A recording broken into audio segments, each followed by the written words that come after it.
Hello, friends, and thank you for joining me for another short talk. And friends, today I wanted to speak about Kabbalah. What is Kabbalah ultimately? And friends, it is Galut Judaism. In other words, it is exile Judaism. How so?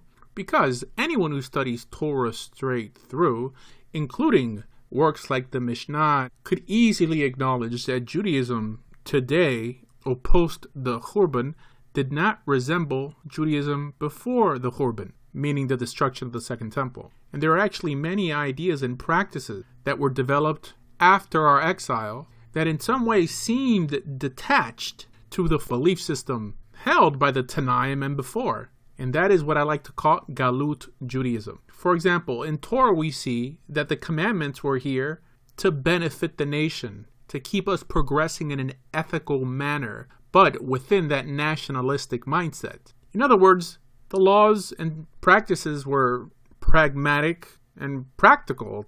The notion of the spiritual was quite minimal before the era of the Tanaim. While nowadays, the Kabbalistic movement introduced fatalism into the Jewish world. What is fatalism? Well, it's the belief that everything that happened, everything is predetermined and therefore inevitable. Now, it doesn't take much to realize that a nation within its borders, i.e. biblical Israel, could not have progressed under this ideology. In other words, the practical, rational message in Torah regarding sin, exile, and ultimately redemption is that it's all in our hands. That if we get good, it's because we do good. And if we get bad, it's because we do bad things. Along with concepts like numbers do matter.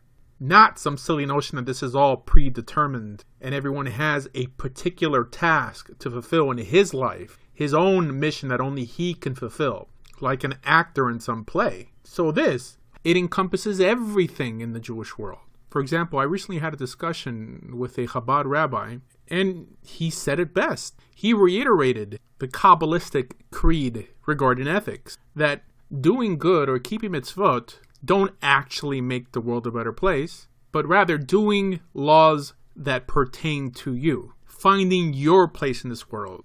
In other words, Torah and mitzvot are not opportunities to improve this world, but as they teach, they're just clothing or garments that are there to cover the Ein Sof. And us, as Jews, to fulfill the purpose of creation, our job, in a mystical sense, is to create a dwelling for God in the lowest realm. In other words, it loses sight of the practical national mission of the Jewish people and personalizes everything down to its most irrational component. And that's the notion of the Jewish soul, that as they teach is an actual part of God himself. Now, these notions war against the idea of the nation that at its core has the mission of defeating evil. In other words, real evil, not some metaphysical celestial play, but the evil that you can actually see, the evil that you can touch, the evil that's on this planet. The notion that the way you destroy bad ideas are with good ideas, not some Kabbalistic script that we feel compelled to act out.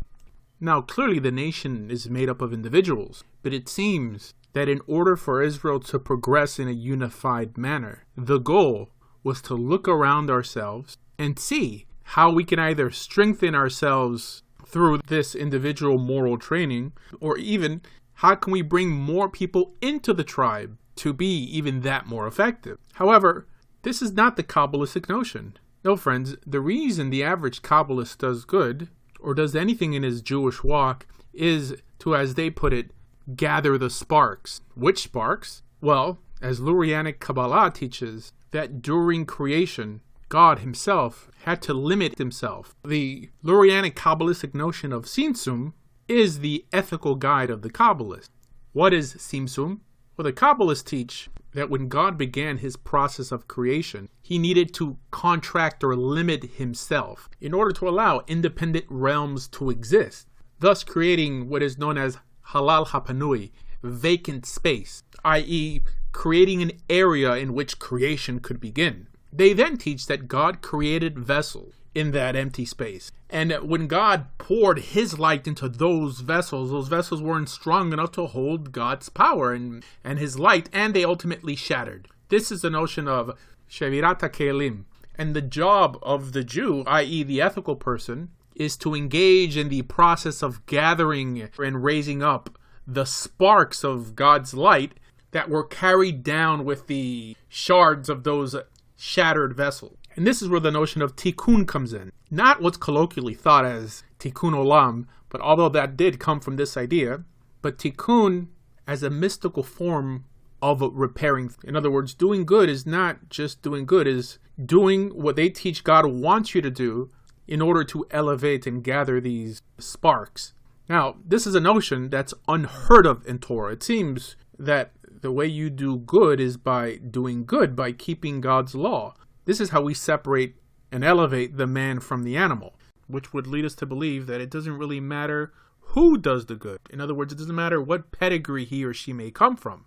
While the Kabbalists will teach that it has to be the Jew by blood. He's the one who must actually keep the mitzvot in order to repair the world. This is why they teach that if someone happens to convert, it's because they were Jewish all along. And this is why they don't feel that it's wrong to discourage potential converts from coming in. Because the thinking is that if they're real converts, i.e. reincarnated Jews, they'll jump through any hoop we place before them, while the Gentile exists only in an unredeemable state, embodying a soul on the level of an animal, which is why he has such a small part to play by being only expected to keep 7 laws.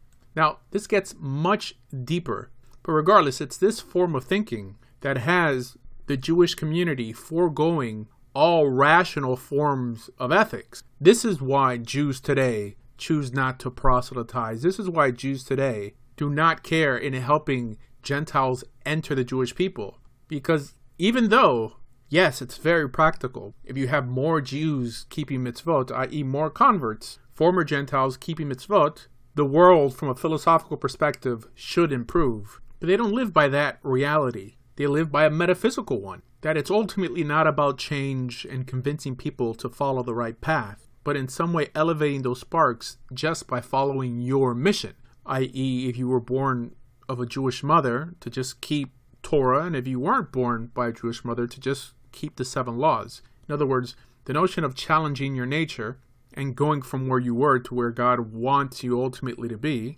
is a non sequitur, an idea that could not have existed in the days of the Bible, when people were trying to actually run a nation, when the reward for doing good and keeping God's commandments were tangible and practical, like seeing your children grow old, having rain in its season, peace. No, friends, the Kabbalistic world has detached itself from the narrative that appears in Torah.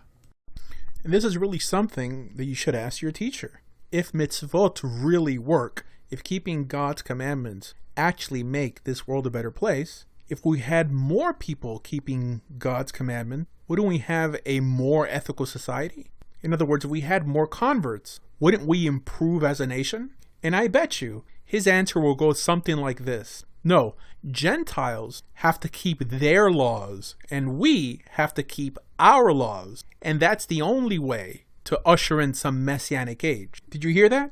I mean, does it make sense?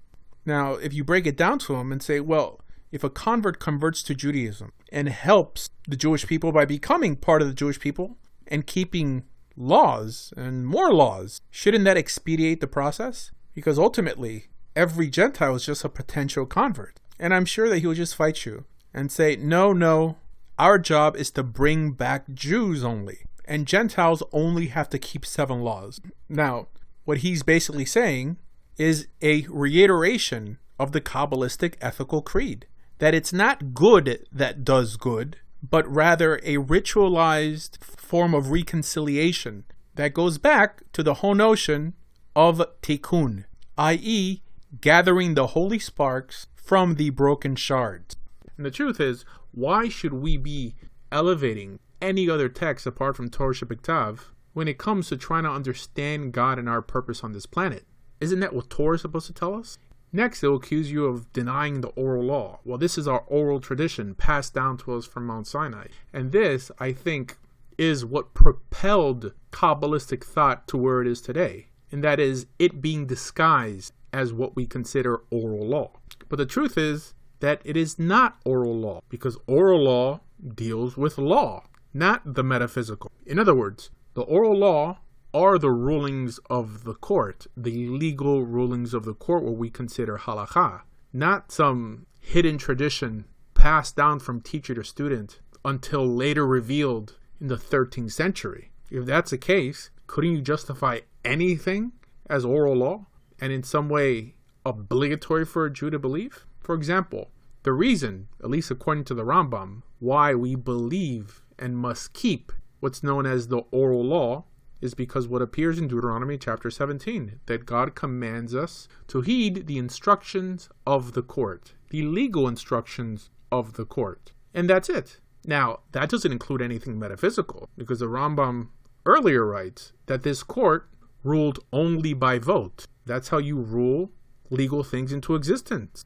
A court votes on it. Now, if it was up to the judges to institute metaphysical ideas through vote, couldn't we just vote that the Messianic age should come tomorrow, or that all of Israel's enemies be destroyed? That's why these metaphysical ideas that happen to exist amongst the Jewish people have the status of what's called Midrash and Agadah, i.e.